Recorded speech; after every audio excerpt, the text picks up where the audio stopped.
All right, friends, listen up because this one's going to redirect your sails. See, there were four storms in the Bible. They were not just random. They were prophetic pictures of how Jesus deals with chaos in your life. See, in Mark chapter 4, the disciples are in a boat and all hell breaks loose. Wind screaming, waves crashing, water filling the vessel, and Jesus is asleep. They wake him up and say, "Don't you care that we're dying?" And he stands up like the king that he is and says, "Peace, be still." And instantly, nature bowed.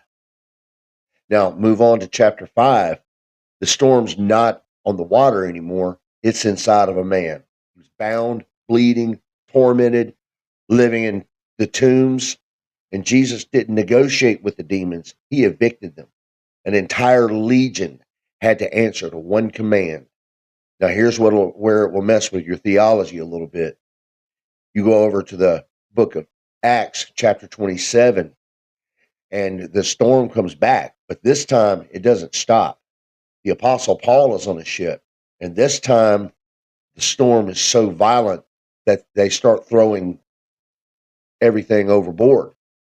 There was no sun, there was no stars, they had no bearings, and God didn't say, "Peace, be still."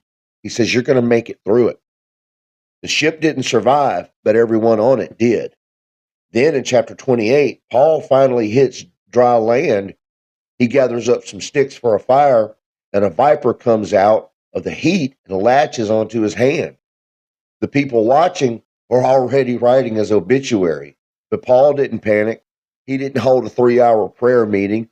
He shook it off into the fire and kept moving like it never had authority in the first place. Now, here's the redirection part for you, okay? Sometimes Jesus will stand up and rebuke the storm. Sometimes he'll cast the devil out of the situation. Sometimes he'll let the storm rage, but put a prophetic promise over your life that says you will survive this. And sometimes the bite that should have killed you is just proof that you came out of the fire. You've probably been asking God, "Why didn't you stop this?" And God is saying, "Because I'm showing you who I am through the middle of it. You're not going under, you're going through it. You're not abandoned, you're appointed." And that thing that tried to take you out, it just exposed that it has no authority to begin with. So shake it off, step it up, and don't you dare lose faith. For more content like this, be sure to subscribe to my channel on YouTube and follow me on TikTok. The link is in the comments.